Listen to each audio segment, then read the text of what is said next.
Ang kwentong ito ay hango sa totoong buhay. Karanasan ito ni Isko. Taong dekada 80. Davao City.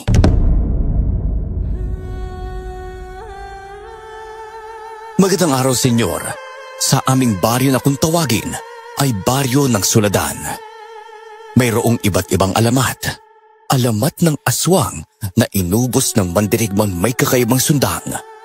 Alamat na akala namin matagal nang nakabaon, ngunit muli itong nahukay.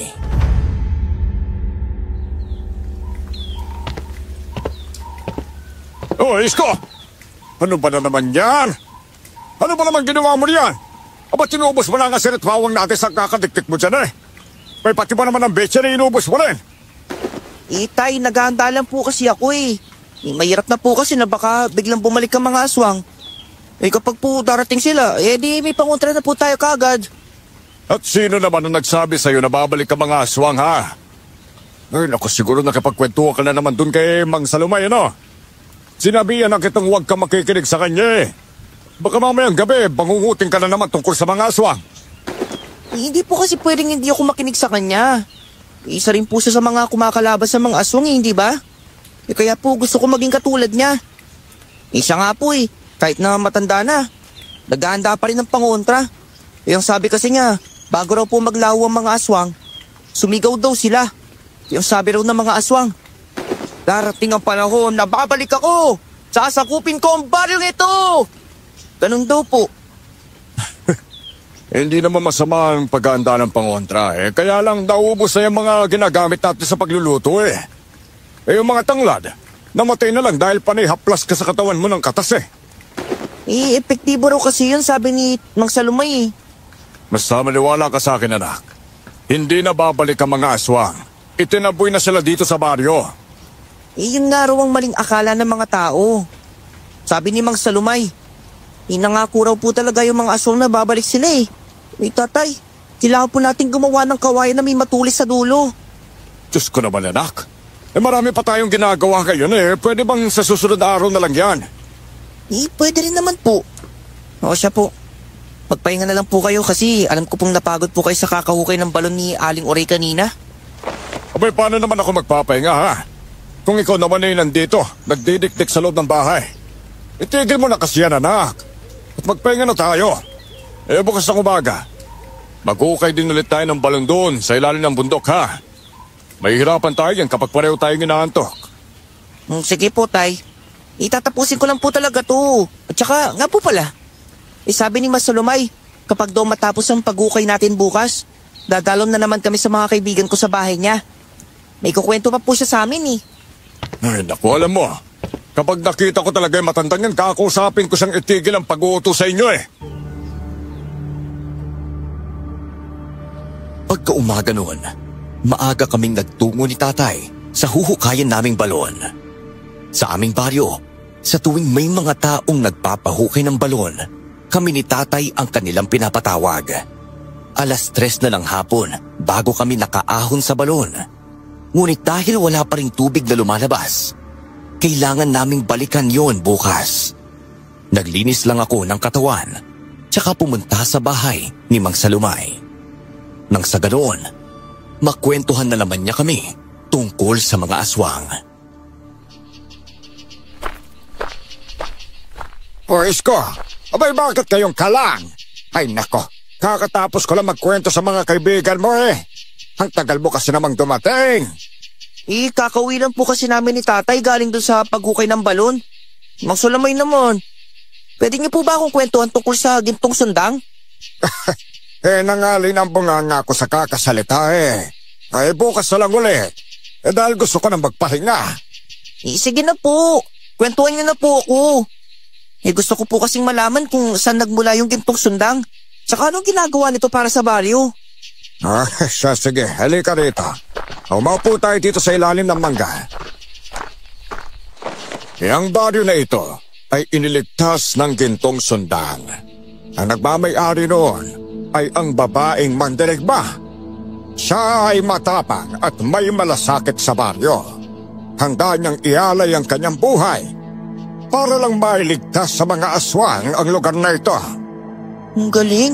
Nasaan na po yung babae? Patay na po ba siya? Ayon sa narinig ko noong kapanahunan namin, may pagkatapos labanan ng babae ang mga aswang. Nang mapatay na niya ang mga halimaw na yun bigla na lang siya naglaho. Walang nakakalam kung nasan siya. Ngunit, meron siyang iniwan. Ang kanyang gintong sundang. Nasaan na po yung gintong sundang na yun? Ganito ganiho. Akala nga namin dahil naubos na niyang patay ng mga aswang, wala nang darating para guluhin ang baryo. Sabay isa pala yung malaking pagkakamali. Nako, iniwan naman direkbang babae ang kanyang gintong sundang sa gitna ng kagubatan. Bilang tanda na babalik siya kung sakaling may darating ulit na aswang. Oo. Ano po mga sumunod na nangyari, Magsalumay? Ayun, pumalik nga mga aswang. Mga bagong angkan ng aswang. Pumalik sila para kunin ang sundang. Nangako sila na wala silang sasaktan, ngunit kailangang isuko ang sundang sa kanila. Handa na sana kaming mga taga-baryo na isuko yan kaya lang biglang dumating ang mandirigmang babae. Nilabanan niya po ulit ang mga aswang? Bayo, natalo niya ang mga aswang kaya sobra kaming nagpapasalamat sa kanya. Ngunit hindi pala yun ang huli. May mga dumating pa at maraming nasaktan na taga-baryo. Yang gusto lang nila gintong sundang. At dahil naiisip namin noon na ang gintong sundang ang dahilan ng pananalakay ng mga aswang na ito, tinaboy namin ang mandirigmang babae. Pinadala namin sa kanyang sundang para tigilan kami ng aswang. Ibig po palang sabihin, wala na dito sa baryong gintong sundang na yun? Wala na. Pinala na ito ng babae kung saan. Doon na tumigil sa pananalakay ang mga aswang. Nararamdaman rin kasi nila na wala silang mapapala sa amin. Para maprotektahan ang baryo, kailangan siguraduhin na hindi makakabalik ang babaeng yon. Ano naman pong kinalaman ng sundang? Ba't kaya gustong makuha ng mga aswang yun, no? Dahil ang sundang na yan ay may kakaibang kapangyarihan. May magagamit nila ito para madagdagan ang kanilang lakas. Kaming mga taga-baryo naniniwala na ang sundang na yon ay may dalang malas. Malas? Nakita niyo na rin po ba yung bagay na yun? Bayo, kumikinang at hindi nasisira yun. Marami kaming taga-baryo na gustong makuha yun. Kaya lang, nang malaman namin iyon, na yun talaga ang habol ng mga aswang nawalan ng interes ang lahat. Mas mahal naman namin ang aming buhay, no? Kesa sa sundang na yun. Saan naman kaya matatagpuan ng mandirigmang babaeng yun? Wala po ba kayong balita sa kanya kung buhay pa ba siya o kaya patay na? Wala na akong balita sa kanya. Nagsisisi rin ako at pinaalis namin siya noon. Sana nga buhay pa siya para masilayan ulit ng taga-baryo ang gintong sundang.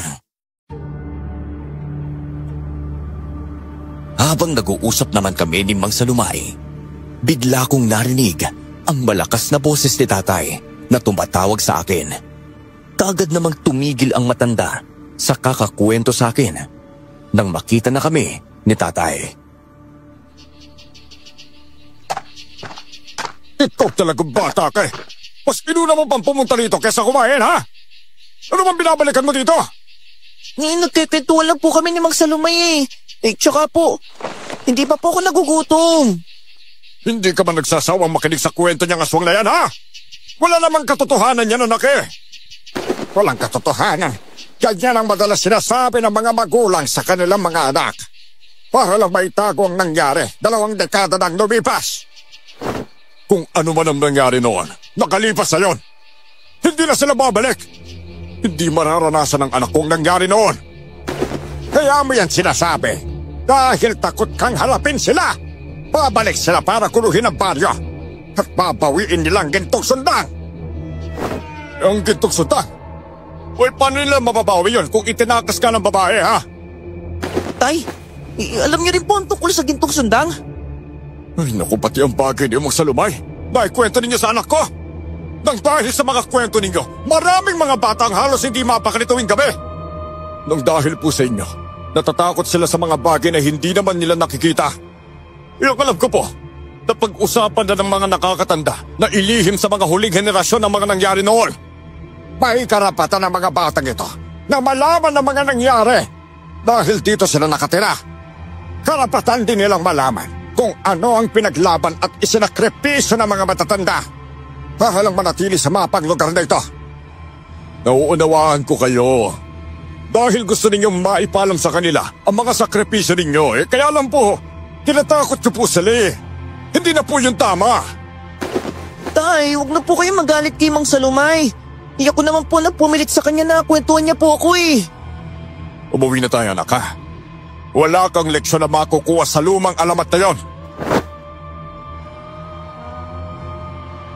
Galit akong hinila ni tatay, paalis dun sa bahay ni Mang Salumay. Napalingon ako sa matandang lalaki at nakasunod ang tingin niya sa amin. Hanggang sumapit ang umaga, pumunta na naman kami ni tatay sa hinuhukay naming balon. Panay pa rin ang pangaral nito sa akin na huwag nang bumalik sa bahay ni Mang Salumay.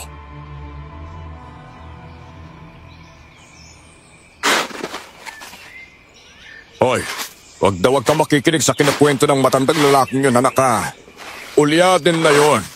Kaya kung ano-ano lang ang sinasabi niya. Bakit kaya parang ayaw mong malaman kung mga nangyari noon, tay?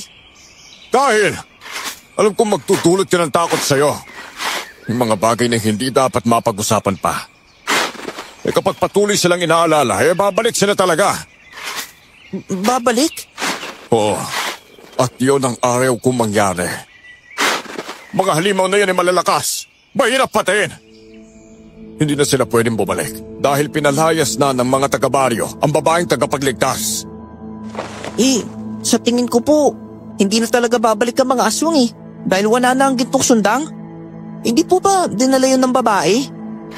Iyan ang kwento. Pero walang nakakita kung talagang dinala ba niya. Naguluhan naman ako ng mga sandaling yon. Patuloy ako sa pagtulong kay tatay sa paghukay ng balon. Hanggang sa may natamaan ang pala ko na matigas na bagay. Hinawakan ko yun para malaman ko kung ano ang bagay na natamaan ng pala. Nanlaki ang mga mata ko nang biglang kumilang yun nang matamaan ng sinag ng araw. Tay! Tignan mo po to! May ginto po dito! Teka, ginto? Ano naman ang ginagawa ng ginto dito sa ganitong lupain? Itignan niyo lang po! Grabe! Ginto talaga to kasi kamikinang oh! Halika si kayo, tay! Teka, itaas mo nga muna. Oo, yung isa pa mo. Yung makita ko. Oo nga no. Nakausli ang kalahati mula sa lupa kaya siguradong ginto to. Mabuti pa. Hukayin natin para makita natin ang buo, ha? Opo!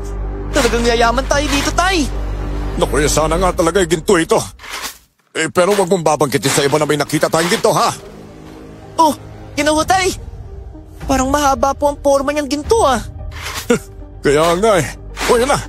Lumabas ang pinakatulo ng ginto. Hilahin ko na lang. Wow! Tay! Tignan mo! Napakahabang ginto! Nanlaki ang mga mata ni tatay habang hawak ang gintong nahukay namin. Tumingala muna ito sa itaas para makita kung may ibang tao. Biglang nabitawan ni tatay ang ginto at humakbang ng isang beses paatras. Ano po nangyari? Ayaw niyo po ba sa ginto? Anak, yan ang gintong sundang na pagmamay-ari ng babaeng mandirigma na pumatay sa mga aswang noon. Ano po? Oo. Hindi ko makakalimutan ang nangyari noon. Nasa tamang pag-iisip na ako. Kitang-kita ko. Yung babae, habang nakikipaglaban sa mga aswang, yan ang kanyang ginagamit. Kung ito po ang gamit niya, bakit naman po nakalibing ito sa lupa? Hindi ko rin alam eh. Masama ang kutob ko. Hindi kaya lumitaw ang gintong sundang na ito dahil may kakaibang mangyayari. Naku, sinasabi ko na nga ba eh. Hindi na dapat inaalala mga pangyayaring yun eh. Kasi babalik talaga sila. Ano na pong gagawin natin dito sa gintong sundang? Dadalhin po ba natin sa barangay at ipapakita sa iba? Wag! Magkakagulo ang lahat kapag nangyari yon. Maaari din tayong mapahamak. Kaya mabuti pa, umuwi na tayo ha. Kuuburin ko lang tong damit ko. Para lang maitago natin ang gintong sundan. Kung babalik ang mga aswang, wala po pala tayong dapat ikatakot eh. May pamatay na po kasi tayo sa kanila. Inubais ko, 10 taon ka pa lang at marami kang hindi naiintindihan sa maaaring mangyari. Marami ang mga aswang. Kapag mahina lang ang kakayahan mo na labanan sila, mapapatay ka nila. Naisip ko lang po, paano kung kaya nagpakita sa atin ng gintong sundang? Dahil nararamdaman niyang babalik ang babaeng nagmamay-ari sa kanya. Basta hindi na mahalaga kung ano ang dahilan. Ang mahalaga at pinaka-importante dito, wala makakaalam sa bagay nito bukod sa atin ha. Umuwi kami ni tatay nang wala sa oras dahil nakita namin ang sundang. Itinago nga namin iyon sa mga tao. Inilagay ni tatay sa baul ang bagay na iyon para kapag may bisitang darating sa bahay, hindi nila iyon mapapansin. Isang umaga, biglang dumating si Aling Uray sa bahay.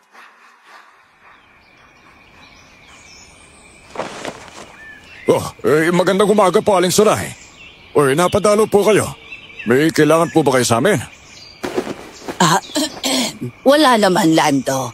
Tsaka nga pala, nakakain na ba kayo? May dala akong pagkain rito. Nakuha nagabala pa po kayo. Opo, kakatapos lang po namin mag-almusal ni Isko.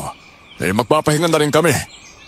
Sa wala pa namang trabaho ngayon ilang araw din naman po kasi puro naghuhukay ng balon ang ginagawa namin Kaya nga po, yung sakit na nga po ng likod ko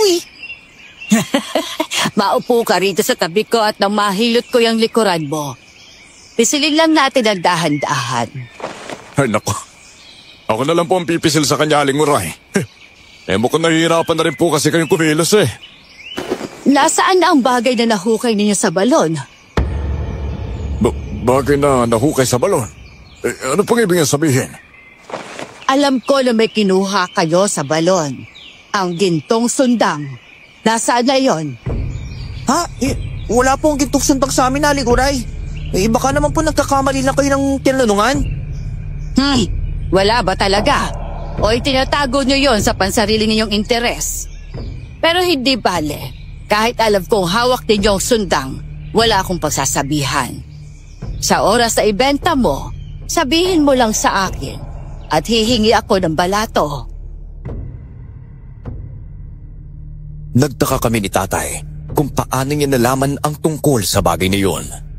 Sigurado kaming dalawa ni tatay. Nakabilang ang tao doon sa balon nang makita namin ang gintong sundang. Nung una, nagpumalit pa ang matandang babae na ipakita namin sa kanya ang gintong sundang.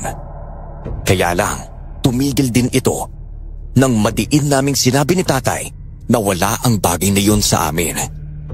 Tumigil siya sa pangungulit at umalis rin naman ito kaagad. Tay, paano kaya niya nalaman na nasa atin ang bagay na yun? Kahit ano pang sabihin niya, wag na wag kang aamin ha. Natatakot kasi ako na dahil baka ipagkalit niyang hawak natin ang gintong sundang magagalit talaga sa atin ang mga taga-baryo. Naku, pangako po tay, hindi ko po sasabihin sa kanila. Lalong-lalo na kay Mang Salumay ha. Alam ko pa naman na malapit ka sa matandang yon. Opo, alam ko naman po kasi kung anong mangyayari kapag sinabi ko sa kanya. Naku, sobra pa yun kay Aling Uray. Baka pag siya pumunta dito, hindi siya umuwi kapag hindi natin pinakita sa kanya bagay na yun. Sa bawat araw na nagigising kami ni tatay, pinagtutulungan naming dalawa na linisan ang gintong sundang. Inaalagaan namin iyon ng tama. Isang umaga, nagulat na lang kami ni tatay nang dumating si Mayumi sa bahay. Medyo malapit lang ang bahay niya sa amin at napakabait nitong kaibigan. Mayroon siyang dalang kahindik-hindik na balita.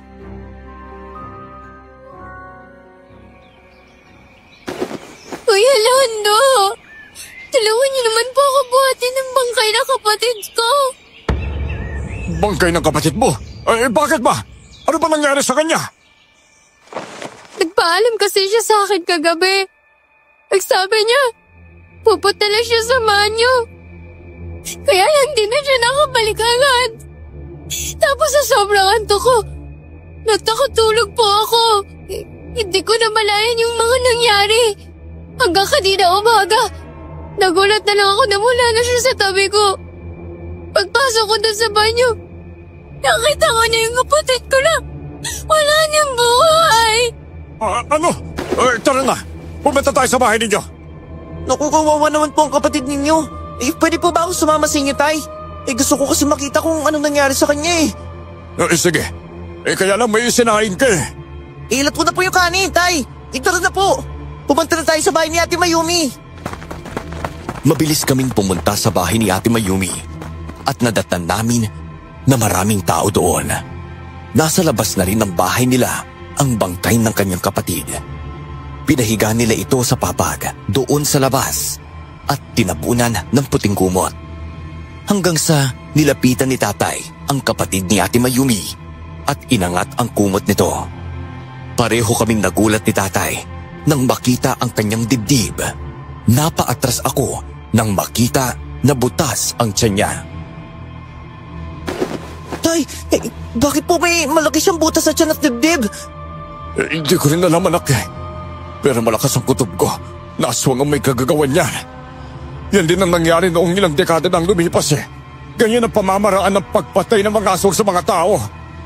Ano po? Ibig niyo po bang sabihin? Bumabalik po ba sila? Anak, sa tingin ko, kaya sila bumalik dahil sa gintong sundang. Naramdaman nata nila na may nakakita doon. Kung ganun po, ano nang gagawin natin? Baka po marami ang mapapahamak dahil sa gintong sundang na nakita natin. Hindi ko rin alam ang mabuti pa, ibalik na lang natin yan sa lupa kung saan natin nakita at nahukay. Hindi ko na alam anong gagawin ko. Paano kayo papaibig yung kapatid ko ngayon wala kaming pera? Wala din ako mapaghilalaan kung sinong pumatay sa kanya Huwag kang mag-alala, Mayumi. Gagawin namin ang lahat para makatulong sa'yo, ha? Maya-maya pa, dumating si Mang Salumay. May dala siyang tungkod na gawa sa kahoy na kulay itim. Medyo mahina na rin siya maglakad, kaya kailangan niyang gumamit ng tungkod. Tiningnan nito ang katawan ng kapatid ni Ate Mayumi at mabilis na napaatras ang matandang lalaki. Natumba pa ito sa lupa, kaya nilapitan siya ng mga tao para tulungang makatayo. Sinasabi ko na nga ba? Pabalik sila para guluhin ang baryo. Walang ibang gumawa niya, kundi ang mga aswang. Mga aswang? May aswang ba sa baryo na ito? Kung hindi lang sana ako pinigilan ng ibang nakatatanda na sabihin sa mga taong alamat itong baryo, malamang nakapaghanda ang lahat. Minsan ang sinakop ng aswang ang baryong ito. At ngayon, umabalik sila dahil sa pagpatay ng babaeng mandirigma sa kanilang mga kalahi. Kung ganon, bakit kailangan na tayo ang ipagkigantihan? Wala na ang babaeng mandirigma na yon. Malakas ang kutob ko na buhay pa ang babaeng mandirigma na yon at matanda na rin siya ngayon. Alam kong darating siya para iligtas ang baryo gamit ang gintong sundang. Paano ka naman nakasisiguro na darating siya, ha? Hindi ba dayo ka lang din dito sa baryo ito? Paano mo malalaman ang alamat ng baryo tungkol sa babaeng mandirigma? May nakapagsabi lang rin sa akin. Hindi lang naman daw ikaw ang gustong ipaalam sa lahat ang alamat ng baryo. Natatakot na talaga ako. Ang mabuti pa siguro, yayayain ko ang asawa ko na umalis sa lugar na to. Nagsimula ng magkagulo ang lahat nang pag-usapan ang alamat ng baryo. Marami din naman ang nakakaalam sa bagay niyon. Mahigpit akong napahawak sa kamay ni Tatay nang may isa sa mga taong nagbanggit tungkol sa gintong sundang. Totoo nga na pinaniniwalaan iyon ng taga-baryo na isang sumpa ang bagay na iyon.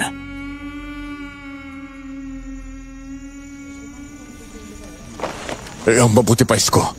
Umuwi na tayo sa bahay, ha? Sige po.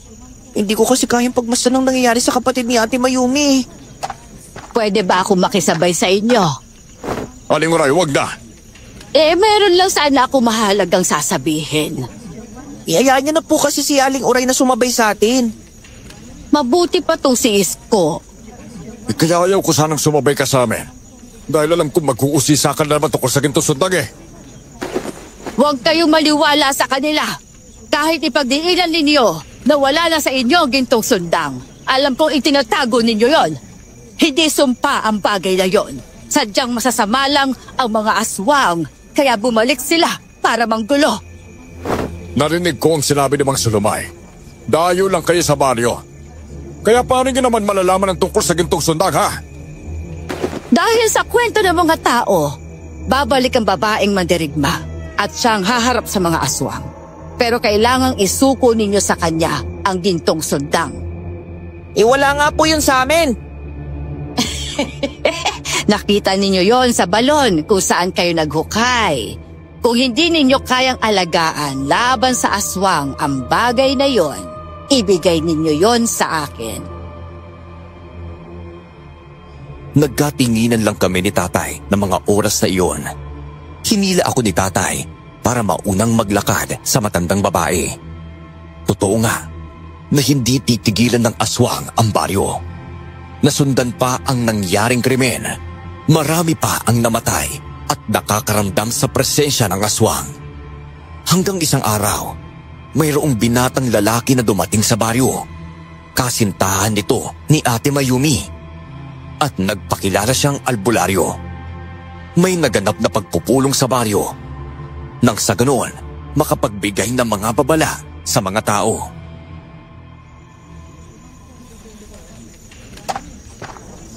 Nandito ako para tulungan kayong lahat. Huwag kayong matakot sa akin.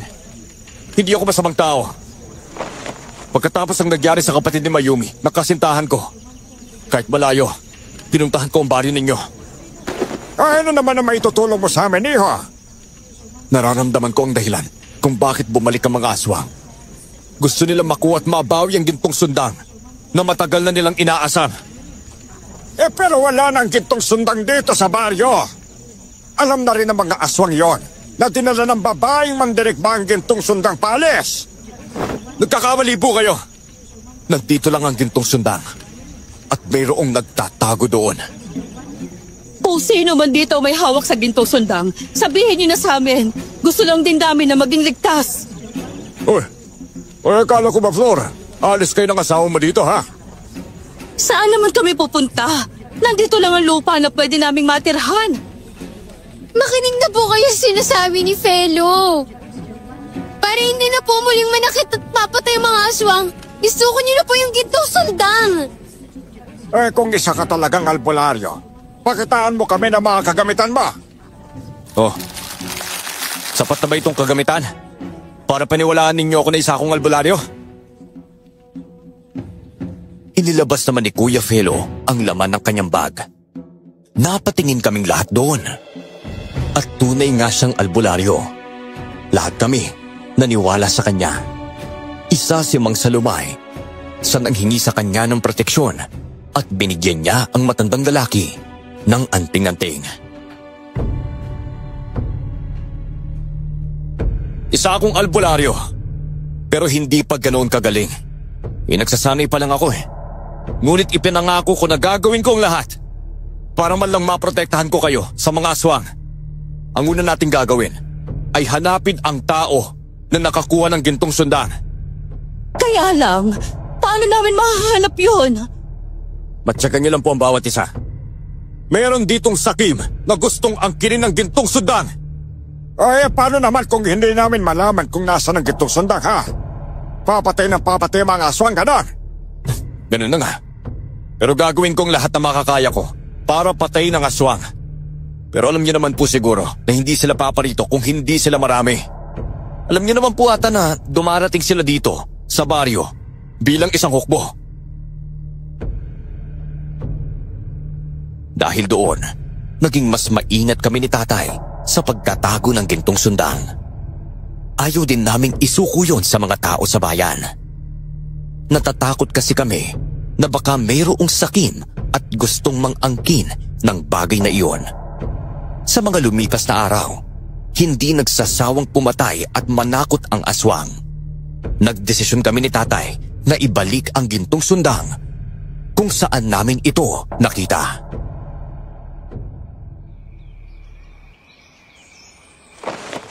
Sa tingin ko, ito ang mas nakabubuti, anak. Ang babaeng mandirigmana tayo nang naglibing ng sundang ito eh. Kung sakaling babalikwan siya, di makikita niya kagad yun dito. Sige po, tay. Nakukonsensya na rin po kasi ako eh. Kasi naman, marami nang napeperwisyo. Simula na makita natin ang gintong sundang na yan. Totoo po ba talaga na may dalang kamalasan ng bagay na yan? Ano ba, huwag ka makonsensya, anak. Dahil wala tayong kasalanan. Aksidente lang naman nating nakita ang bagay na yan eh. Wala namang may kagustuhan na mahukay natin niya. Yan na po. Umalis na po tayo rito. Sige. Sana wag nang bumalik ang mga aswang. Wala na sa atin ang sundang eh. Inaasahan ko na babalik na sa tahimik ang baryo natin. Sana nga po, tay. Nang paalis na kami doon sa balon kung saan namin ibinalik ang gintong sundang, nakasalubong namin si Kuya Felo. May dala siyang bagay na magbibigay alam sa kanya kung sino ang humahawak sa gintong sundang.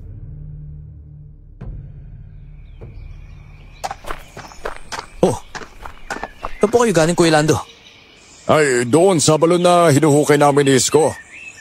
May nakalimutan kasi kaming kunin doon sa mga gamit namin eh. Kaya pala. Pwede niyo po ba ako samahan na maghanap sa taong kumuha ng gintong sundang? Meron po ba talagang kumuha sa gintong sundang na yun? Hanggang ngayon kasi hindi pa ako naniniwala eh. Pagkakaalam ko, dinala iyon ng babaeng mandirigma. Wala na rin naman ang babaeng yun dito. Yung kasi ang dahilan kung bakit bumalik ang aswang dito. Muling nabuhay ang sumpa ng baryo dahil may nakakuha ng gintong sundang. Naniniwala ako na ang nakakuha nun ay siyang susunod at tagapagmana. Tagapagmana po? Oo.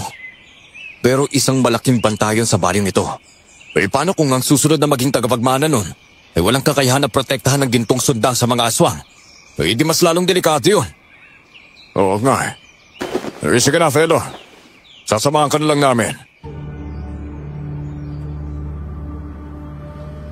Nagpanggap na lang kami ni tatay na walang alam sa gintong sundang.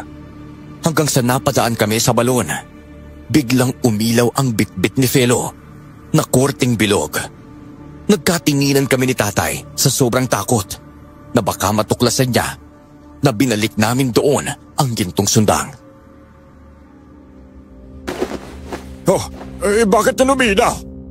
Malapit lang ata dito ang taong kumuha ng gintong sundang. Ano? Kung ganon, kailangan na natin umalis. Hanapin na natin siya. Teka, sandali. Parang may kakaiba dito sa balon eh. Hindi iilaw ng ganito ang gamit ko kung wala itong nararamdaman dito sa balon. Teka, titignan ko lang muna. Kuya Felo, delikado pong bumaba dyan sa balon ha. Yung tali kasi namin ni tatay na ginagamit para makababa po dyan. Nadala po namin sa bahay eh. Malalim na po kasi yung nahukay naming balon. Oh, di ang mabuti pa, Isko. Kunin mo na ang tali nyo doon. Sasagot pa sana si tatay, pero biglang dumating si Ate Mayumi. Niyaya niya si Felo na pumunta sa kagubatan doon sa likod ng bahay ng dalaga. May nakita daw silang bangkay doon at may naiwan ding sulat na sigurado daw ang mga tao na sulat iyon ng mga aswang. Nakahinga naman kami ni tatay ng maluwag dahil sumama si Kuya Felo. Ay, Diyos ko. Yung akala ko talaga may makakaalam na sa gintong sundang eh. Itay, totoo kayang sinabi niya na maging tagapagmana ang susunod na makakita ng gintong sundang? Ewan ko. Hindi ko rin alam eh. At kung iniisip mo naman na kaya mo yun nakita dahil ikaw ang susunod na tagapagmana, naku, nagkakamali ka doon. Hindi ka maaaring maging tagapagmana dahil wala kang kakayahan na labanan ng mga aswang dahil hindi ka mandirigma. Hindi ko naman po naiisip na magiging tagapagmana po ako eh. Mabuti. Tara na. Umalis na tayo dito sa balon. At huwag na tayong babalik rito, ha?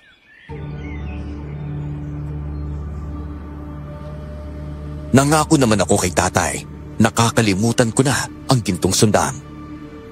Hanggang sumapit ang gabi, maaga na kaming nakapagpahinga. Nagkaroon ako ng hindi magandang panaginip.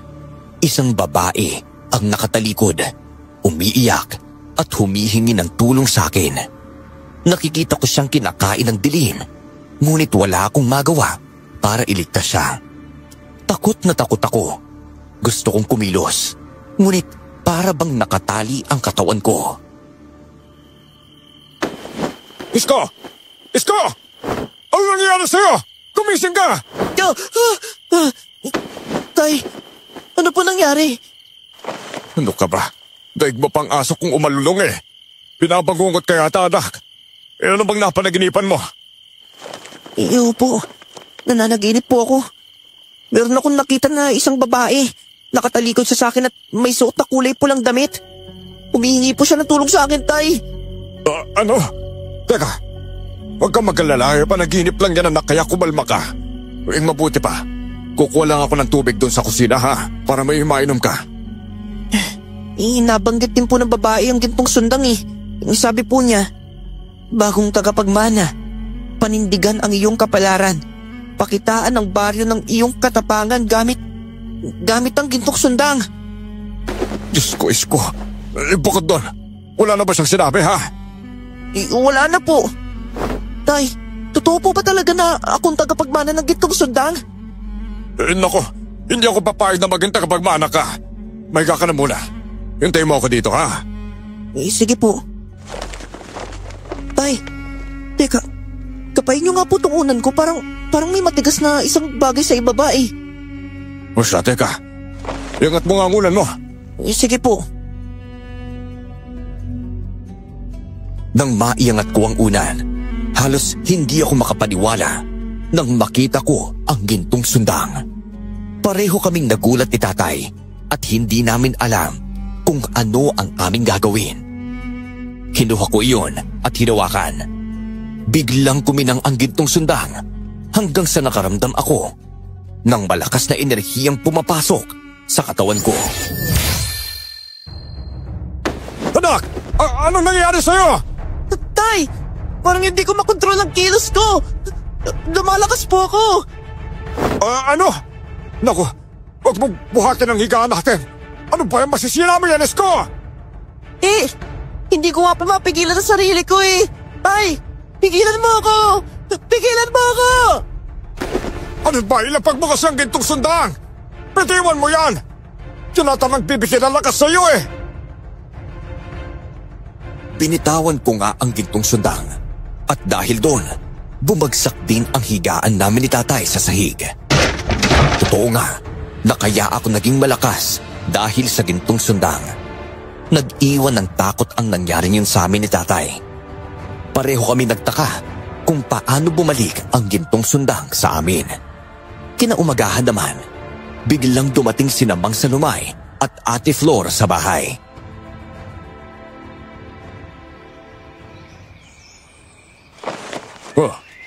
Magandang umaga sa inyo. Bahay ang aga nyo naman mapasyal dito sa amin. May sadya kami sa inyo, Isko. Lando, alam na namin na kayo ang may hawak ng gintong sundang. Dahilan para bumalik ang mag-aswang. Ibigay mo yan sa albularyo. Siya lang ang nakakaalam kung ano ang dapat gawin para matigil ang sumpa sa baryo natin. Teka, anong sinasabi ninyo? Wala kaming alam sa gintong sundang. Huwag na kayo magmaang-maangan pa. Sinabi na sa amin na nakakaalam na nasa inyo ang bagay na yon. Wala ba talaga kayong balak isuko ang bagay na yon kahit marami nang napeperwisyo ng aswang? Mga makasarili talaga kayo. Ilang pa lang kaming nakakaalam na nasa iyo ang gintong sundang. Huwag ninyo nang hintayin na kumalat pa sa baryo ang balitang itinago ninyo ang bagay na nagdadala ng sumpa. Wala nga po sa amin ang gintong sundang, Mang Salumay. Ay kung ganon, gusto niyo bang sabihin na nagsisinungaling si Ali? Nangako tayo sa kanya na hindi natin sasabihin sa kanila mag-ama kung sinong nakapagsabi sa atin. Rosa, isuko na ninyo yon dahil wala magandang maidudulot ang bagay na yon sa inyo at sa lahat. Dadami pa lalo ang mamamatay kapag tinago niyo pa yon ng matagal. Hanggang bukas lang ang palugit na ibibigay namin sa inyo. Kapag hindi ninyo pa sinuko ang gintong sundang sa albularyo, mapipilitan kami sabihin sa ibang sikreto ninyong mag-ama. Parehas lang tayong natatakot. Ang gusto ko lang din naman ay hindi mabiktima ng aswang. Matapos silang sabihin ang bagay na iyon, kaagad naman silang umalis. Doon na namin naisip ni tatay kung sino ang nagsumbong sa kanila tungkol sa gintong sundang. Walang iba kundi si Aling Oray. Sobrang nagalit si tatay sa pagtraidor ng babaeng yon sa amin. Nagdesisyon si tatay na sugurin ang matandang babae. Kaya ako, todo pigil naman sa kanya. Tay, hayaan na lang po natin si Aling Oray. Hindi na po natin mababalikan lahat eh. Kaya mabuti pa po, isuko na lang natin kay Kuya Felo ang gintong sundang. Wala naman akong pakialam sa gintong sundang na yun eh. Ang sa akin lang, sana hindi man lang niya pinagsabi sa lahat. O paano na lang kung bigla palang kumalat ang kwento na yon at papatayin tayo ng mga tao, ha? Alam kong tayong sisisiyan nila sa mga nangyari. Ano naman pong gagawin ninyo kay Aling Oray kapag naabutan natin siya sa bahay niya? Basta, naiinis talaga ako sa matandang babaeng yan eh. Kaya ata walang kaibigan yan dito kasi masyadong chismosa. Baka naman po karmahin kayo niyan sa sinasabi niyo kay Aling Oray. Matanda na po yun eh. Hindi ba ang sabi ninyo, hindi ang kup na magsalita ng hindi maganda sa mga nakakatanda sa atin? Oo, sinabi ko nga yun. Pero traidor pa rin siya. Nang makarating kami sa bahay ni Aling Oray, nadatnan namin siyang nagtatahi ng tela. Nagulat naman siya sa pagdating namin. Kaagad namang lumabas ang matandang babae sa kanyang kubo at hinarap kami ni tatay. Aling Oray, traidor ka talaga ha? Bakit mo pinagsabi sa iba tungkol sa gintong sundang ha? Nangako ka sabi na hindi mo ipagkakalat ang bagay na yon.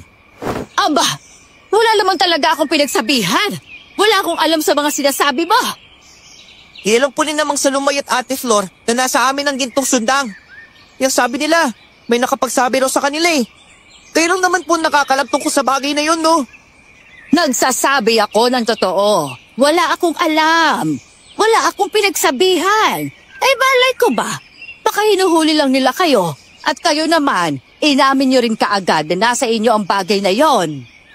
Aba, hindi po sila mag-iisip ng ganon kung wala silang ideya. Sige, isusuko namin sa albularyo ang gintong sundang. Inamin nyo na ba sa kanila na nasa inyo nga ang gintong sundang? Aaminin namin o hindi. Malalagay pa rin sa panganib ang buhay namin. Ang sabi nila, kapag hindi namin isuko ang gintong sundang hanggang bukas, susugurin nila kami. Ayaw ko namang malagay sa kapahamakan ng buhay namin mag-ama, no? Dahil lang sa bagay na yon. Kung mapagkakatiwala lang sana kayo hindi ito mangyayari. Ilang beses ko bang dapat sabihin sa'yo na wala akong kinalaman? Wala akong pinagsabihan ng sikreto natin. Huwag na po kayo magpaliwanag. Kayo lang ang nakakaalam tungkol sa bagay na yon. Kaya walang ibang pwede magsabi kundi ikaw din. Nung una, natakot pa ako dahil ang akala ko sasaktan ni tatay si Aling Oray. Pagkatapos ng araw na yon, pinag-usapan namin ni tatay na isuko namin ang gintong sundang sa albularyo. Doon kami nagkita sa isang kagubatan kung saan walang gaanong mga tao. Kasama ko rin si tatay nung araw na yon at ako ang nagbibitbit ng gintong sundang.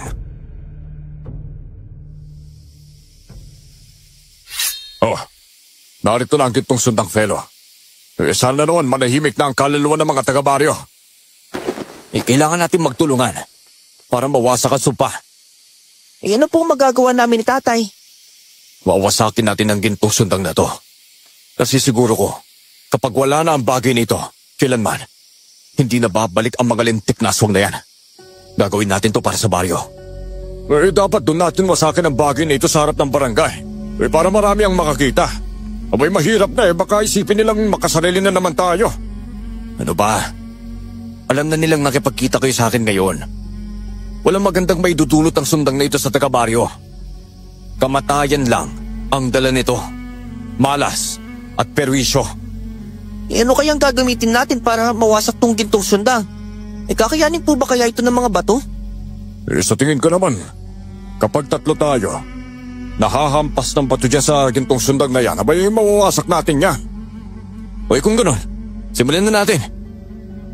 Sabay kaming tatlo na kumuha ng bato, tsaka hinampas ng malakas ang gintong sundang. Tuluyan ngang nabasag ang gintong sundang. At biglang may lumabas doon na napakaitim na usok. Kahit si Kuya Felo, nagulat sa aming nasaksihan. Isang malakas na halakhak ang umalingaw-ngaw mula doon sa usok, sabay paikot-ikot noon sa amin. Halimaw! May halimaw sa gintong sundang! Hindi! Tama nga sila! May kaluluwang nakakulong sa sundang. Yun nata ang dahilan kung bakit binabalikan ng mga aswang ang sundang. Kasi nakakulong sa loob ang kaluluwa ng kanilang pinuno! Ano pong gagawin natin? Kailangan natin makaalis dito, anak. Baka biglang umatake ang kaluluwang yan. Opo, Tay! Kuya Felo! Umalis na po tayo dito! Para nga atakihin po tayo ng kaluluwa! Hindi! Hindi ako pwedeng umalis. Kailangan ko labanan ng kaluluwa ng aswang na yan. Ano ba? Mapapahamak ka dyan, lalo na't nagsisimula ka pa ng mag-ensayo bilang isang magagamot eh. Halika na! Umalis na tayo dito! Kayo na lang po umalis. Sige na! Mauna na kayo. Ipaalam niyo sa ibang nangyari. Humingi kayo ng tulong. Pero paano po kayo dito? Huwag na kayo mag-alala sa akin. Ako din naman na may kasalanan kung bakit nakalaya ang halimaw na yan. Ang buong pagkakala ko, hindi totoo ang sinasabi nila sa akin. Kailangan ko sa harapin. Nakita kong naging bilog ang usok na yon. At unang sinalakay si Kuya Felo. Nakailag naman ang lalaki, kaya hindi siya natamaan ng usok. Niyakap ako ni tatay dahil sa sobrang takot at mabilis na hinila. Alis na tayo rito, anak. Hindi po natin pwedeng iwanan si Kuya Felo. Hingi lang tayo ng tulong. Hindi tayo pwedeng tumayo na lang dito at hintayin ang ating kamatayan. Wala tayong labas sa usok na may buhay. Sige na! Umalis na kayo! Bilisin nyo na! Magtawag kayo ng tulong. Kailangan masaksiyan ito ng mga taga-baryo. Huwag kayong mag-alala. May kakayahan ako lumaban. At kaya-kaya ko labanan ng kaluluwang ito para mataboy siya. Babalikan ka namin, Felo, ha? Mag-ingat ka dyan. Kuya Felo! Mag-ingat ka sa kaluluwang yan! Babalik po kami! Umalis kami sa lugar na yon at kaagad na humingi ng tulong. Marami ang taga-baryong niyaya namin para balikan si Kuya Felo. Bawat isa ay nagdala ng itak kahit hindi naman nila alam kung kaya nilang tagain ang usok na may buhay. Nagdala rin kami ni tatay ng asin at bawang. Alam naman kasi namin na pangontra din yon sa mga masasamang nilalang. Matagal-tagal pa bago kami nakabalik doon sa gitna ng kagubatan. Hanggang sa pagkadating namin doon, nadatnan namin si Kuya Felo, nakahantusi sa lupa at sugatan. Pala! Diyos ko! Ano nangyari sa'yo? Hindi yata niya kinaya ang pakikipaglaban sa usok na yun. Mga kasama, magtulungan tayo para mabuhat si Felo Palas dito. Totoo ba sinasabi ninyo? Nagaling sa gintong sundang ang halimaw na usok? Oo, hindi kami nag-iimbento. Kung gusto niyong malaman kung nagsasabi ba kami ng totoo, Nisko, hintayin ninyo magising si Felo. Papatunayan niya sa inyong lahat yon. Ano pang hinihintay ninyo? Buhatin na ninyo si Felo! Isa itong malaking sikreto ng mandirigmang babae. Tinago niya sa lahat na mayroong nakakulong na kaluluwa sa gintong sundang. Maaaring nang nakakulong na kaluluwa sa bagay na yon ay isang malakas na aswang. Kayong nakalaya ng kaluluwang yun. Sigurado akong babalik siya para maghigante. Mas lalo mapapahamak ang baryo natin. Ano ba, wala tayong dapat sisihin sa nangyari. Ginawa na namin ang tama. At iyon ay isuko sa albularyo ang gintong sundang. At isa pa, hindi naman sigurado si Felo kung talagang may nakakulong na kaluluwa sa bagay na yon. Yan maski siya nagulat sa nangyari. Sino po bang nakapag-isip na basagin ang gintong sundang? Si Felo mismo. Parang awan nyo na, huwag nyo na sisihin si Felo. Nagsisimula pa lang siyang manggamot.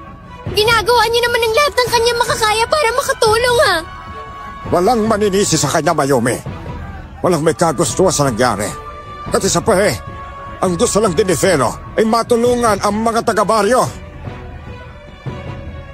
Nagtulungan ng lahat para buhatin ang katawan ni Kuya Felo na walang malay.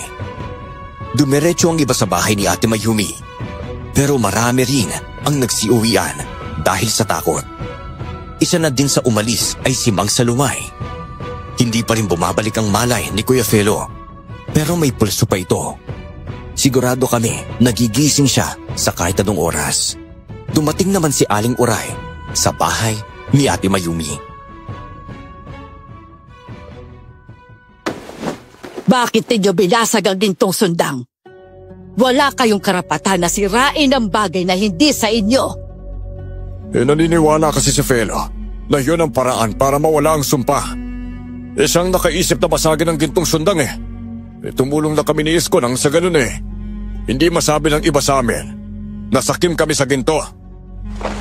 Ang kaluluwang nakakulong sa gintong sundang na yon ay 3 dekada na ang lumipas. Kaluluwa yon ng isang mabangis at mapangibabaw na aswang. Ano po? Isang malaking pagkakamali ang ginawa ninyo. Sigurado ako na hindi aabot ang 1 linggo. Darating ang hukbo ng mga aswang dito at sasalakay sila.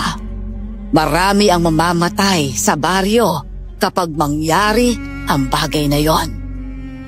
Hindi namin kagustuhan ang mga nangyari. Ngayon, wala na kayong dapat sisihin. Tama nang isuko namin ang gintong sundang para hindi rin kami lusubin ng mga taga-baryo. Hindi naman ako nababahala kapag darating ang mga aswang. Matanda na rin naman ako.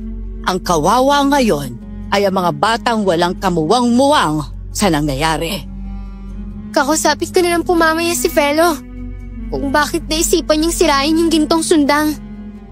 Mayumi, pwede bang mamaya na lang kami umalis ha? Hintayin lang sana naming magising si Felo eh. May mga itatanong lang ako sa kanya. Sige. Pwede rin naman po. Nagsialisada ang mga tao sa bahay ni Ate Mayumi at kami na lang ni Tatay ang naiwan. Sumapit ang kalahating oras. Bumalik na ang malay ni Kuya Felo. Nagulat pa ito nang magising siyang nasa bahay ni Ate Mayumi.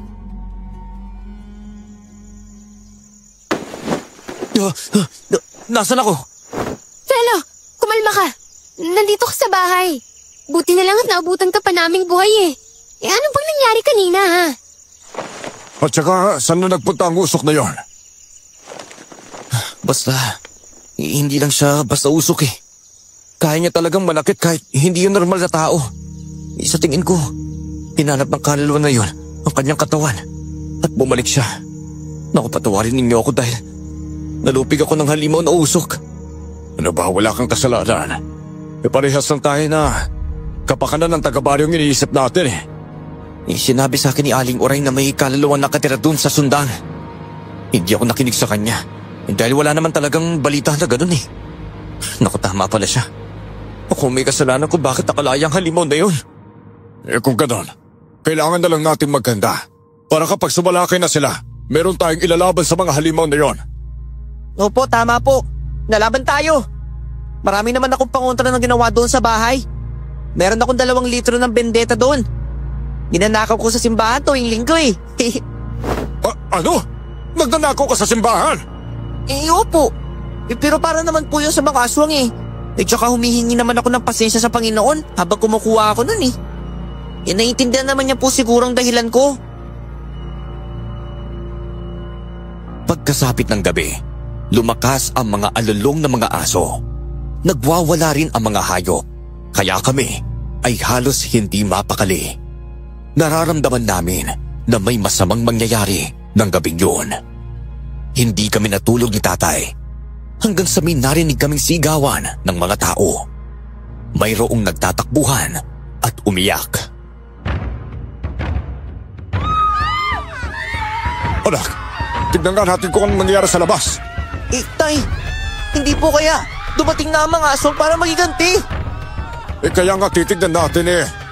Dali mo na lahat ng pangontra mo para kung sakaling mayroong aswang, may ilalaban tayo sa kanila. Apo, Tay!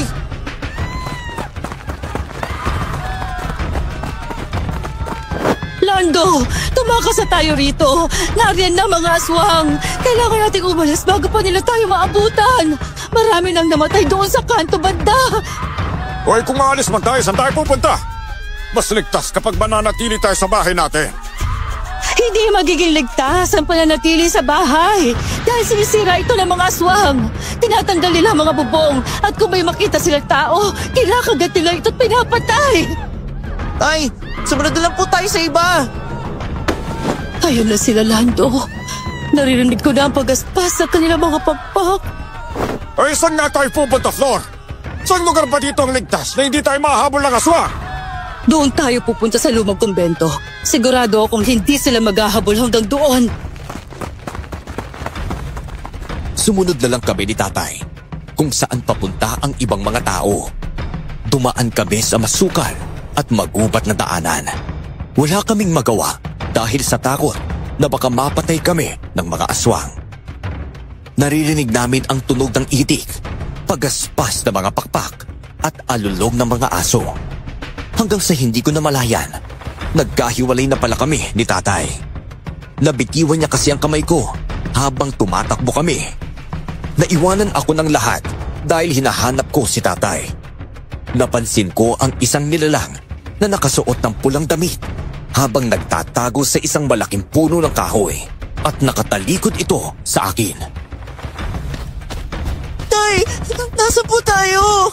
Natatakot na po ako, Tay. Nandito po ako. Tay! Ikaw, Isko, ay siyang tagapagmana ng lahing mandirigma. Mandirigma? Sino naman po kayo? Maaari ko po ba kayong makilala? Hindi mo ako pwedeng makilala. Tsaka na ako magpapakilala sa'yo kapag nagawa mo na ang misyon mo. Ikaw lang ang may kakayahan na labanan at patayin ang mga aswang. Pero paano ko po magagawang labanan ng mga aswang? Kailangan mo gamitin ang gintong sundang para malabanan mo sila. Kapag hindi mo ginawa yon, maraming bubuwis ng buhay. Isa akong mandirigma at sa'yo ko ipinapamana ang gintong sundang ko. Kayo? Kayong tinutukoy nilang kumalaban sa mga aswang noon? Saan po kayo galing? At bakit tayo ninyo makilala ko kayo? Mas mabuti nang hindi mo ako kilala. Gawin mo na lang ang misyon mo. Gamitin mo ang gintong sundang para malabanan mo ang mga aswang.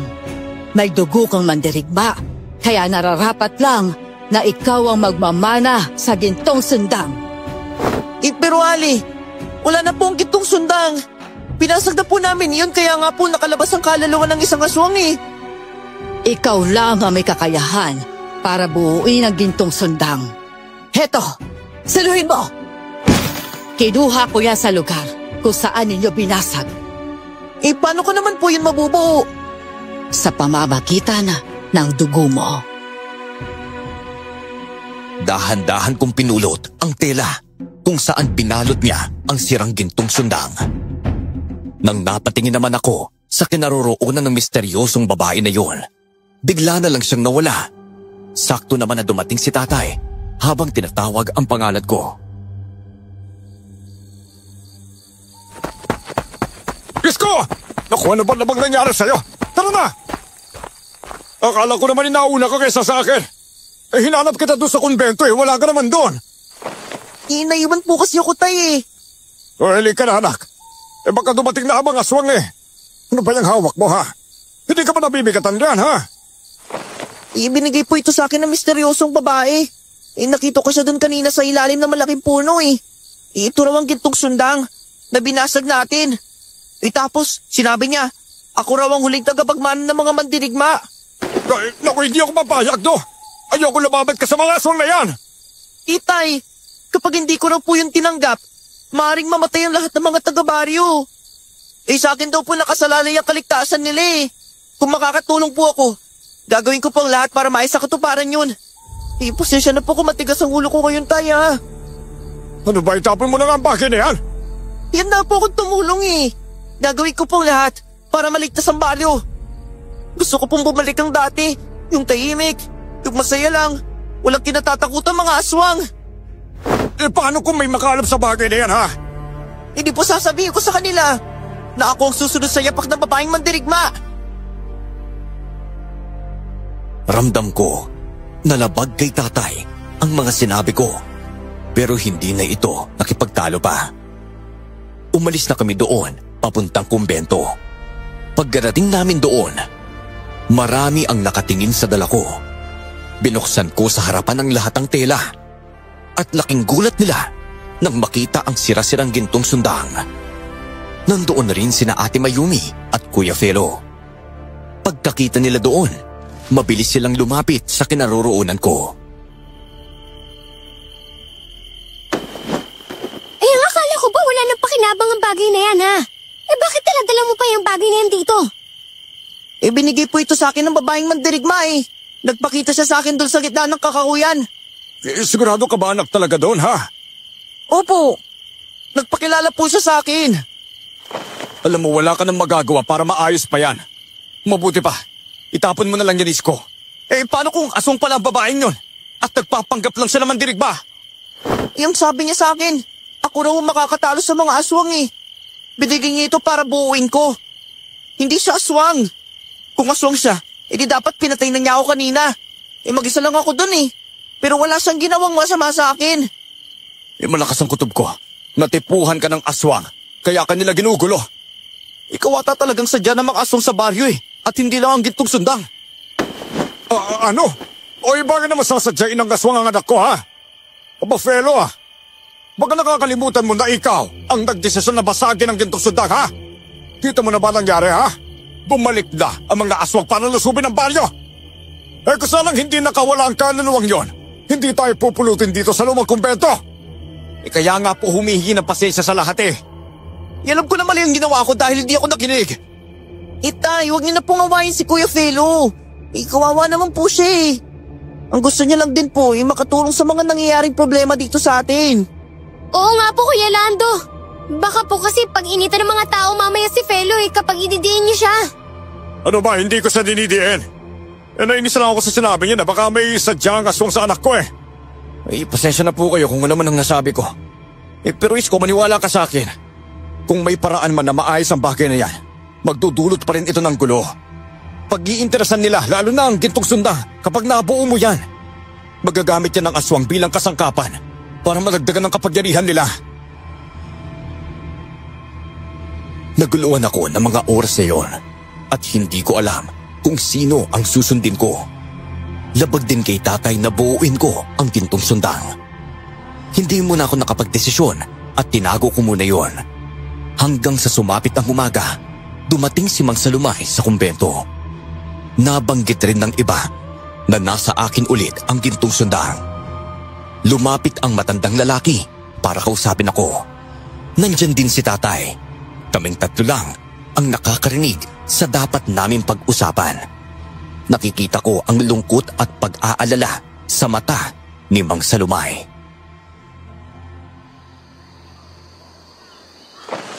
Imposibleng ibibigay sa'yo ng mandirigmang babae ang gintong sundang. Hindi niya gagawin yon.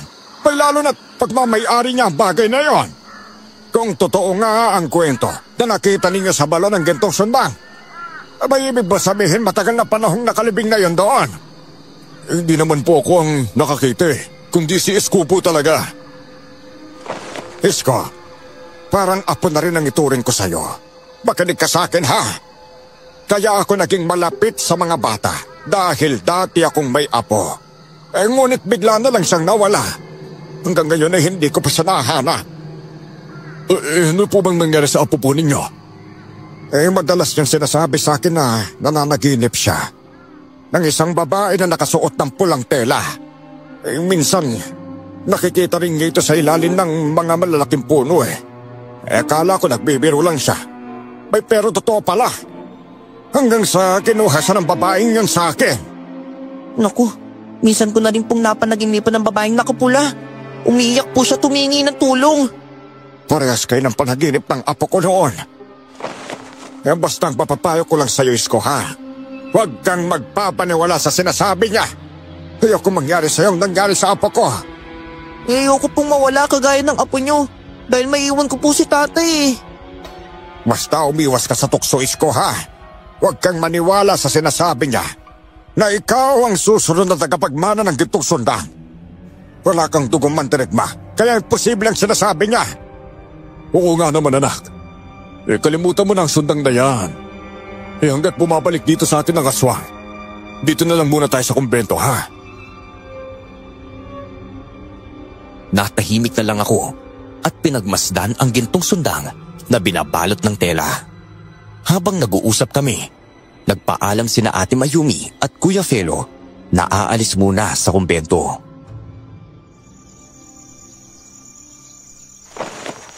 Pasensya na po. Kailangan na po kasi namin kumuha ng mga gamit namin sa bahay para madali rito. Babalik ka rin ba agad, Mayumi, ha? Opo. May kasama naman po kami ni Felo. Kaya baka mamayang hapon pa kami mababalik dito. Hindi naman po kami magpapagabi dahil alam naman namin na delikado eh. Lalo pa, wala akong laban sa aswang na yan kapag ako lang ang mag-isa. Ay, hayaan mo na, Felo. Darating din ng araw, gagaling ka rin sa pagiging albularyo. Naniniwala naman ako sa kakayanan mo eh. Masipag ka pa sa lahat ng bagay. At saka, lahat ng mga tinuturo sa inyo mga gabay mo, palagi mong sinusunod. O siya, mag-ingat kayo ha. Walang magpapagabi sa inyo. Ay, teka, maaari ba ako sumabay sa inyo? Ay, pwede rin naman po. Ay, teka sandali. Si Aling Oray, kakarating lang ata niya dito. Parang may mali ako napapansin sa matandang babaeng yan ha. May tinatago sa atin eh. Kaya kumilos kayo para matuklasan ninyo kung ano. Kung meron man siyang tinatago, huwag po kayong mag-alala. Malalaman ko din yan. Mararamdaman ko kung may itim na aurang bumabalot sa kanya. Kumusta naman kayo rito? Hindi ba kayo sinalakay ng aswang? Ay, hindi naman po.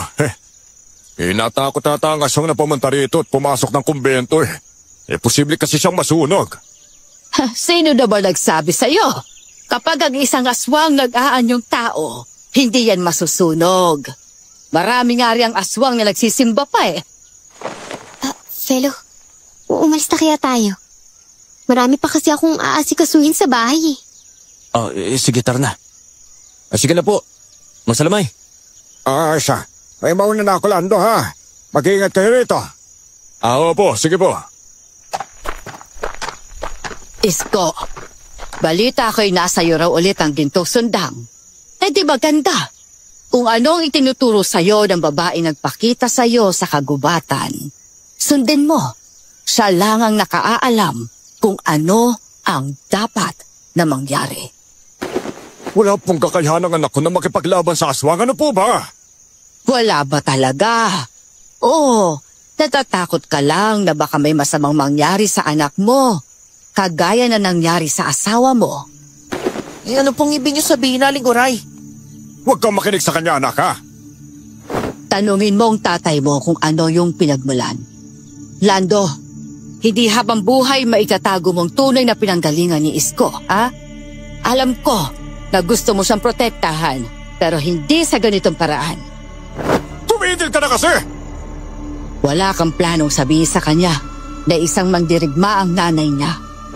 Hayop ka! Paano mo nalaman ang bagay na yun? Paano? Ginagawa ko ito para hanggat maaga pa, malaman niya kaagad kung anong kakayahan niya. Kung gusto mo siyang iiwas sa kanyang obligasyon, gagawa pa rin ang paraan ng mga aswang para lumaban ang anak mo. Tinapik ni Aling Oray ang balikat ni tatay bago ito umapat. Nanginig ang katawan ni tatay. Hinawakan ko siya sa kamay at doon na niya ibinulgar ang totoo. Isa nga talaga akong anak ng mandirigma.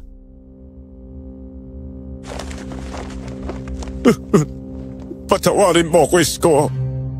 Dahil hindi kita totoong anak. Anak ka ng kapatid ng asawa ko. Namatay siya sa pakikipaglaban sa mga aswang. Ano pong ibig niyo sabihin? Nararapat lang po na hawakan ko itong gintong sundang? Yung po ba ang dahilan kung bakit nagpapakita to sa akin? Ganoon na nga. Natatakot kasi ako mawala ka sa akin eh. Kaya hindi sana ako papayag na lalabang ka sa mga aswang. Itay, hindi niyo naman po ako nakikita kung anong kakayahan ko eh. Wala po ba kayong tiwala sa akin ha? Meron naman. Kaya lang... Masakit po para sa akin na malaman kung ampun ako. Pero hindi ko muna isasabay ang nararamdaman ko ngayon sa misyon ko. Lalaban ako sa mga aswang na yan.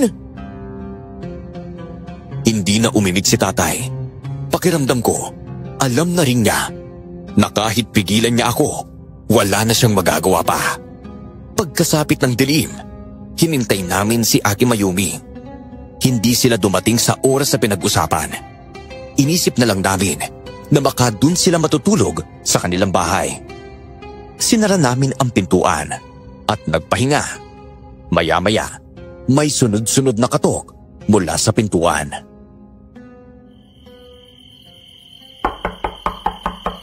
Lando, ikaw na kaya magbukas ng pintuan. Mamaya baka aswang pa yan eh. Mabuti pa. Silipin muna natin sa bintana kung sino nandiyan sa labas. Buksan niyo ang pinto! Pakibilisan po! Tay, mukha si Ate Mayumi po yun ah. Siya nga. Sandali lang. Mayumi, pagbubuksan na kita ha. Mga kasama, tulungan niyo naman akong hilahin ng pinto. May kabigasan din po kasi ito eh. Sige, tutulong na kami. Bilisan niyo po! Baka babutan niyo ako at kung ano pang gawin niya sa akin eh! Bilisan natin! Mga kasama! 1, 2, 3, hila! Ano po?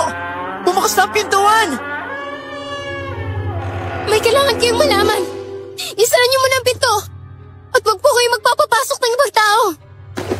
Ano ba kasi nangyari, Mayumi, ha? Umiyak si Ate Mayumi. Nahihirapan siyang magsalita.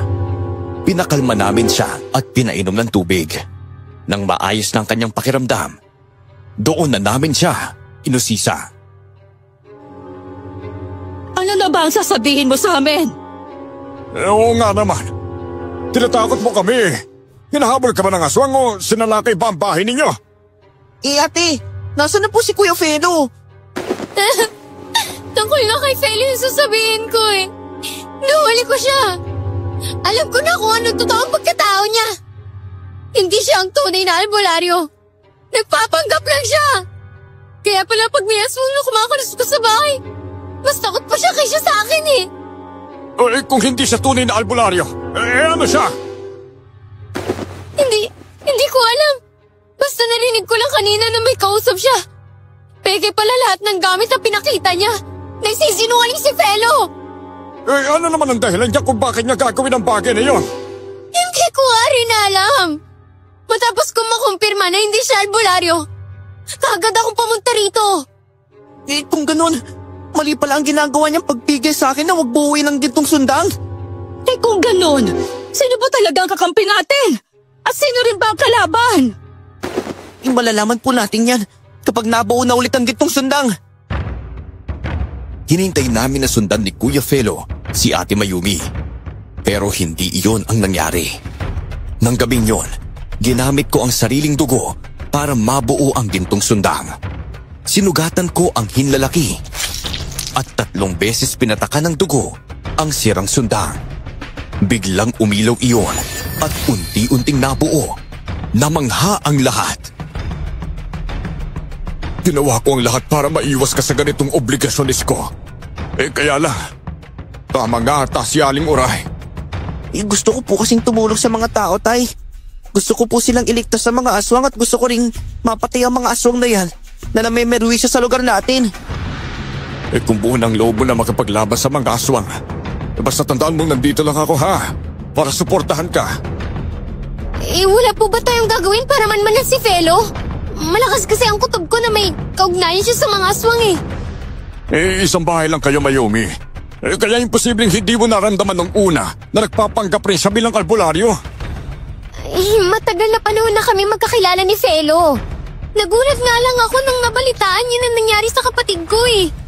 Bigla siyang dumating tapos sinabi niya sa akin na isa siyang albularyo. Magkasintahan na nga kaming dalawa pero hindi ko naman alam lahat ng kilos niya eh. Kasi nakatira siya doon sa kabilang bayan. Mabuti pa, manbanan natin si Kuya Felo.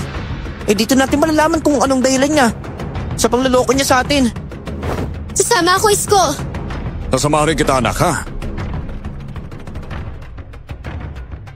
Matapos mabuo ng gintong sundang, agad ko itong hinawakan. Gaya nung una, muling pumasok ang enerhiya sa katawan ko. Umalis kaming 3 upang hanapin si Kuya Felo. May dala na rin kaming pangontra laban sa mga aswang. Wala na si Kuya Felo sa bahay nila Ate Mayumi. Kaya umikot kami sa buong baryo. Hanggang sa nakita namin sila sa sementeryo. Kasama niya si Mang Salumay. Teka, ba't palihim sila nag-uusap?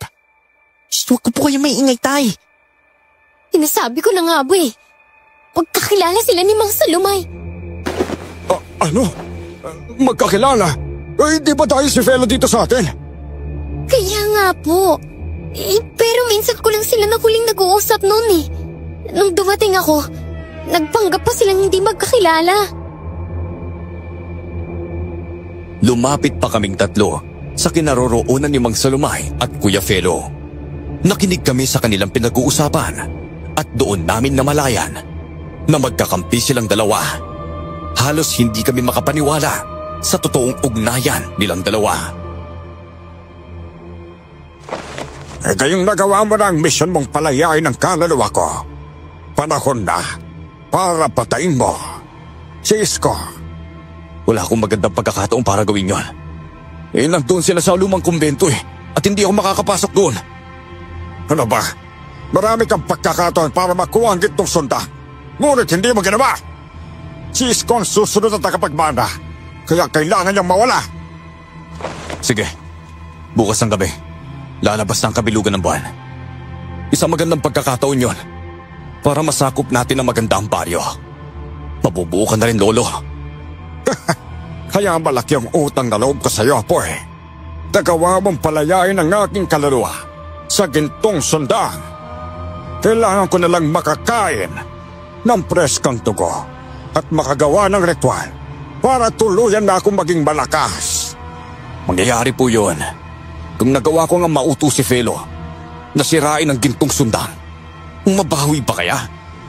Pero paano niya may babalik ang gintong sundang gayong nasira na namin yon? Sa pamamagitan ng dugo ng susunod na tagapagmana. Hanggat hindi pa alam ni Isko ang bagay na yon, kunin mo na ang gintong sundang. Darating na rin ang mga alagad natin. Manggugulo tayo ngayong gabi. At kapag may lumaban, papatayin silang lahat. Kailangan natin sila maging alipin! Dumating nga ang kanilang pinaghihintay. Iba't ibang uri ng halimaw na kanilang alagad. Marami nga sila at nagdadalawang isip pa ako kung kakayanin ko silang labanan. Hanggang sa hindi ko inaasahan, may isang nilalang na nakasuot ng pulang damit ang sumalakay kay Mang Salumay. Hindi ako maaaring magkamali. Siya ang mandirigmang nagpakita sa akin sa kagubatan. Sino naman ang nilalang na yan? Siya pong mandirigmang nagpakita sa akin sa kagubatan. Halina po kayo! Kailangan po natin sa tulungan! Mayumi, sa'yo na ang isang bote ng tubig na to, ha? Ang tubig na yan ay pinabadiis ko noon sa asing at bawang. At may halo pang luya yan. Wisikan mo lang ang mga aswang at sigurado matutunaw sila. Opo! Akin na po yan, Kuya Lando! Gagamitin ko na itong gintong sundang. Hindi! Tay! Tingnan niyo! Humaba pa ang sundang! Oo nga! Mas naging matulis ang dulo! Tara na po! Patayin na natin ang mga aswang na yan! Sumugod kami sa kinaroroonan ng mga aswang. Nagulat pa si Mang Salumay at Kuya Felo nang makita kami. Doon na rin sila nagpalit ng anyo bilang mga aswang. May maiitim ang katawan, mabalbon, mahahaba ang mga kuko at mapupulang mata. Sobra silang nakakatakot at kakaiba.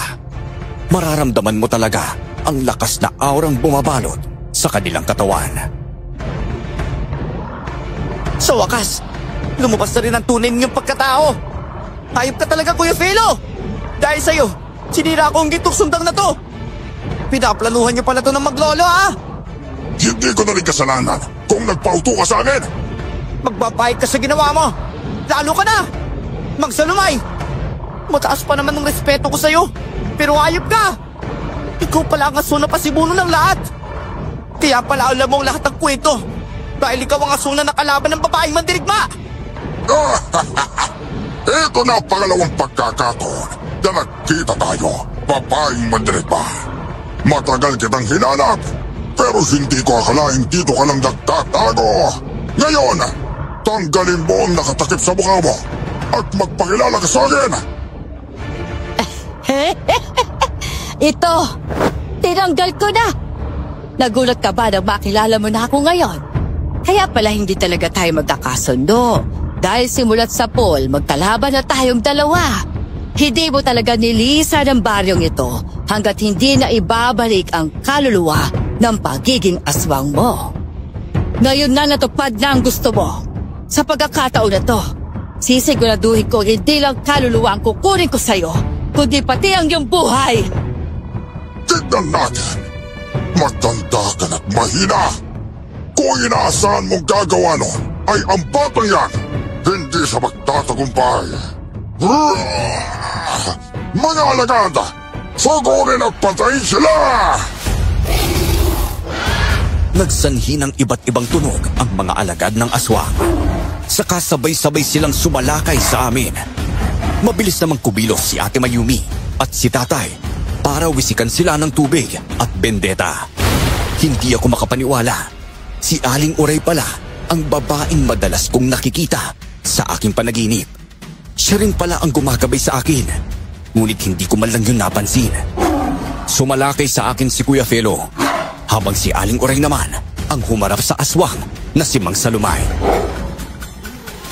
Papatayin kita, Kuya Felo! Yan! Ay kung kaya mo ang labanan, bata ka! Kayang-kaya ko! Meron din ako lakas na nanggagaling sa gintong sundang! Kahit meron ka pang lakas, wala rin niyang kwenta kung hindi mo alam kung paano gamitin! Kaya wag mo kong mamalitin dahil hindi mo alam kung ano pang kaya ko! Kung ganon, simulan na natin ang laban! Isang malakas sa pag-atake ang ginawa nito. Umilad ako nang maramdaman ko ang hangin mula sa kanyang bilis. Halos hindi ko siya maaninag sa ere habang sumasalakay. Mahigpit akong napahawak sa gintong sundang. Tumalon ako para tarakan siya, ngunit mabilis din siyang nakailag. Nakalmutan niya ako sa balikat. Kaya napangiwi ako sa sakit. Bumagsak ako sa lupa. Ngunit laking gulat ko nang makita kong biglang humihilom ang sugat ko. Kakaiba ka talaga, bata. Pero hindi pa rin ako papayag na mas manalo ka kaysa sa akin. Kailangan ko makuha ang gintong sundan para maging pinuno ako ng mga hanagom. Makukuha mo lang ito kapag napatay mo na ako. Alam ko! Kaya uubusin ko ang lakas at bilis na meron ako para lang mapatay kita! Pero! Ito ang para sa'yo! Ayan! Matusta ka, hayop ka! Isa ka pang babae ka! Noon pa ako nangigigil na patayin ka eh! Lumipad siya papunta sa kinaroroonan ni Ate Mayumi. Kaya mabilis akong kumilos para protektahan siya. Akma niyang kakalmutin si Ate Mayumi, pero hinarang ko ng gintong sundang ang kanyang mga kuko. Mabilis ko siyang ginilitan sa braso at nasugatan siya. Doon siya umagil ng malakas. Senyales na nasaktan siya ng sobra. Ano bang hinihintay mo, Isko? Silakayan mo na siya at patayin! Tatapusin na kitang pekeng albularyo ka! Wag! Ako makakatapos sa lahi ninyong mga aswang. Sisiguraduhin kong ibabalik ko ang katahimikan ng baryo namin. Hindi ko inaasahan ang lakas at kapal na meron ka. Pasensya ka na kung nagulat kita. Pagkatapos kitang patayin, isusunod ko ang lola mo. Nagtagumpay akong mapatay si Kuya Felo. Sa sandaling yon, nang mapatay ko siya, naramdaman ko ang paghigop ng gintong sundang sa kanyang kaluluwa. Narinig ko ang malakas na sigaw ni Aling Uray. Napatingin ako sa kanyang kinaroroonan. Sugatanda ang matandang babae. Si Ate Mayumi at Tatay ay lumalaban pa rin sa mga alagad ng aswang. Ngunit kakaunti na lang ang natitira. Kahit na mapatay mo pa ako, hindi mo pa rin matatalo si Isko. Talagang papatayin kita! Malaki ang atraso mo sa akin. Ilang dekada akong bumuo ng bagong alagad at hindi ko lubos maisip na uubusin ulit yun. Ako ang harapin mo! Aswang na hanagob! Wala na ang apo mo, kaya isusunod na kita! Matapang ka, bata ka! Gumanda ka sa akin! Ngunit bago kita patayin, uunahin ko munang babae ito! Aling Uray! Halika rito! Tumayo na kayo sa kanya! Habang nagwawala pa sa sabi ng katawan niya! Lumayo naman ang matandang babae sa aswang na hanagob. Sinalakay ko ang aswang at tinaga ng sundang sa batok. Nakailag siya, saka agad gumanti sa akin ng pagsalakay. Tinadyakan niya ako at kinalmot sa dibdib. Pero gaya ng dati, humilom agad ang sugat. Nagtaka pa siya nang makita ang mahikang paghilom ng katawan ko. Sunod-sunod ang mga atake niya, kaya ginawa ko ang lahat para makaiwas sa bawat kalmot niya. Ako naman po ang atake! Pakitaan mo ang lalakas mo! Ito na po! Sisiguraduhin ko na hindi kayo makukulangan! Putulan mo siya ng ulo, Isko!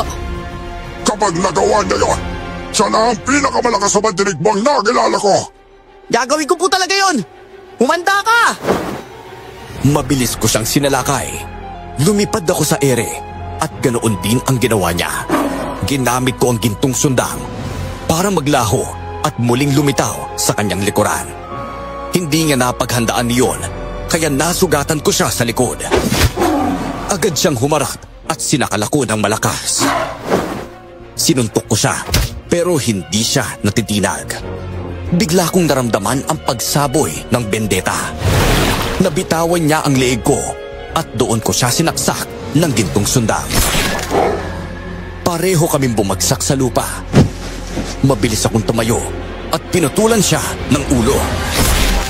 Tumalsik ang ulo niya ng ilang metro mula sa kanyang katawan. Teka! Ano nangyayari? Natutunaw yung mga alagad niya! Gawa lang sila sa dugo at laway ng pinunong aswang. At ngayong patay na ang pinunong nila, mamamatay din sila. Ayos ka na ba, anak? Oh, patay. Hindi nga po ako nasagatan eh. Grabe, kakaiba po ang kapangyarihan binigay sa akin itong sundang. Hindi talaga ako nagkamali ng alagaan ng gintong sundang para sa'yo, Isko. Lumalabas ng kaluluwa ng pinunong aswang. Ipasok mo yan sa gintong sundang. Sige po. Ang bawat mapapatay mong matataas na uri ng aswang, papasok ang kanilang kaluluwa sa gintong sundang. Diyan ka kukuha ng lakas. Kung ano ang kanilang bilis at lakas, sa'yo yon mapupunta. Salamat po, Aling Uray ha. Ipatawarin po ninyo kami ni tatay sa mga paratang namin sa inyo. Ayos lang, iho. Sobrang saya ko ngayon dahil tinanggap mo na ang gintong sundang. Salamat din sa'yo, Lando. At hinayaan mo si Isko na tanggapin ang kapalaran niya. Alam ko na wala akong karapatang pigilan siya. Simula ngayon, susuportahan ko na ang anak ko. Naubos at naglaho ang katawan ng mga aswang sa sementeryo. Kinaumagahan, labis ang pasasalamat ng mga tao sa akin. Masaya rin ako dahil kahit sa mura kong edad, nagawa kong magligtas ng kapwa at pumatay ng masasabang nilalang.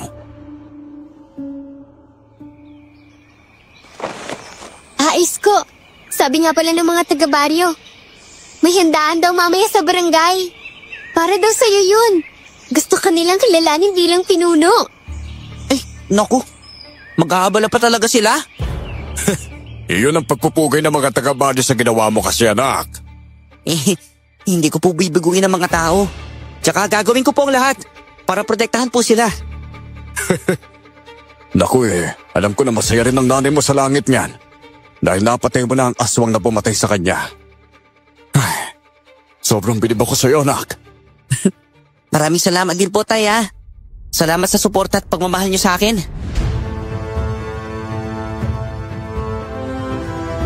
Simula nung matapos ang gulo sa baryo, bumalik ang katahimikan. Ibinaon ko sa ilalim ng bahay namin ang gintong sundang. Kapag may dumating ulit na delubyo, iyon ang huhukayin ko. Kinilala ako sa aming baryo bilang bagong pinunong mandirigma. Sa kasalukuyan, meron na akong pamilya.